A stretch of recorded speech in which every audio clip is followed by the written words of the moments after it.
Merhaba arkadaşlar, Smartphone ile çizimlerimize devam ediyoruz. İsterseniz hemen başlayalım. Öncelikle bir tane rectangle çiziyorum. Hemen ölçülerine gireceğim. Burası 60. Burası da 25. Yakınlaştırdım. Evet. İçeride bir tane slotumuz, bir tane de deliğimiz var. Ve çapı her ikisinin de 9. Şöyle yakınlaştırıyorum. Evet. Daha sonra ölçülerine gireceğim. Soldan tam merkezde olacak. Yani 12.5.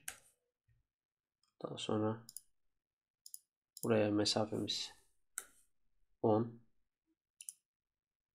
Ve slot için aradaki iki merkez arasındaki ölçümüz de 10. Daha sonra bunun da buraya ölçüsü yine 10. Şimdi şu slotu ayarlayalım. Geliyorum.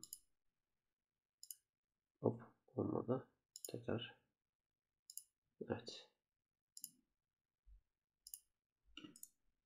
Trimleyeceğim geri kalan yerleri. Evet. Daha sonra eksi sketcher dedim. New extrude. Kalınlığımız 10 olacak. Evet. OK'ledim. Ve şu bölümde iki tane de round'umuz var. Hemen onu yapalım. Tuşa bastım. Round'umuz 3. Ve tamam dedim. Evet arkadaşlar. Çizimimiz bitti. Umarım faydalı olmuştur.